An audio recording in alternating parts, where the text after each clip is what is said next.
不要给俄罗斯武器，舒尔茨还叫嚣中国，一句双标的话竟赢得议员们掌声，难怪被美国捅刀。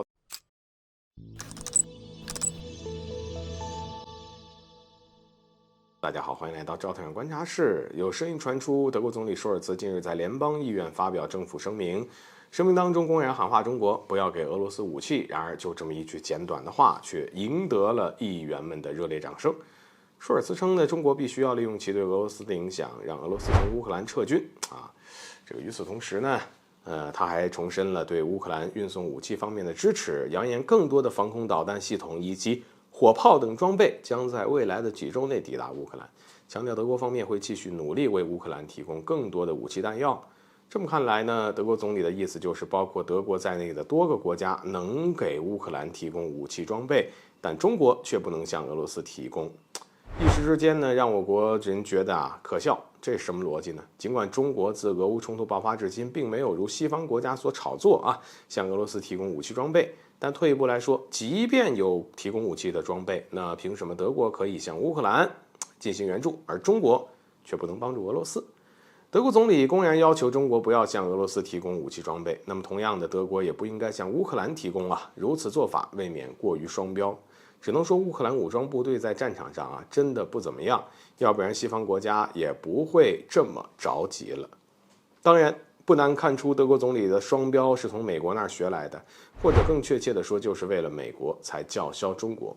作为美国的忠实盟友，德国这么做倒也不让人意外，但是今日不同往日德国可是才被美国给捅了一刀。今年1月底，迫于美国的压力，德国政府宣布向乌克兰提供豹2主战坦克，并且允许盟友也向乌克兰提供豹2主战坦克。结果就在近日，美国总统国家安全事务助理沙利文却甩锅，声称美国之所以向乌克兰提供 M1 坦克，就是因为德国给的压力。按照沙利文的说法，一开始拜登总统是反对向乌克兰来提供 M1 主战坦克的，因为有关人员表示呢，这种坦克在乌克兰战场上起不到什么作用，反而是豹2主战坦克更有用。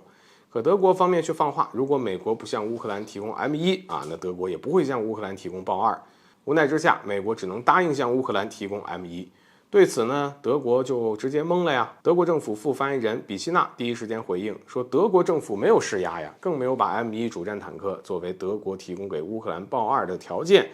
而事实对于这起事件，明眼人都看得很清楚，美国无非就是想把援助乌克兰坦克这一事甩给德国，让德国去面对俄罗斯的怒火。而至于德国呢，虽然他是美国的盟友，但他也应该知道，向乌克兰援助坦克意味着可能会遭到俄罗斯的攻击，所以起初德国是不愿意的。可美德的一次会晤呢，舒尔茨政府还是答应了，只是线下德国政府怎么都没想到，美国就翻脸不认人，还倒打一耙。当然，原本以为被捅了一刀之后的德国会清醒，未料该国呢一如既往的把美国当亲人，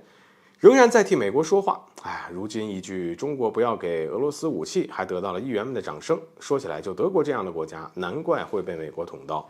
无论美国怎么对付德国，德国始终呢甘愿充当美国的马前卒。而在这前一天，美国政府刚批准了6.19亿美元的对台军售，再次侵犯中国主权和领土完整。但凡舒尔茨头脑清醒就该喊话美国不要给台地区武器，不然的话，中国肯定会对美国进行严厉反击。如果舒尔茨敢这么对拜登讲话，他一定会赢得14亿中国人的热烈掌声。只是很显然，他当然不敢。好了，本期节目就到这里，欢迎点赞转发，留下你的精彩评论。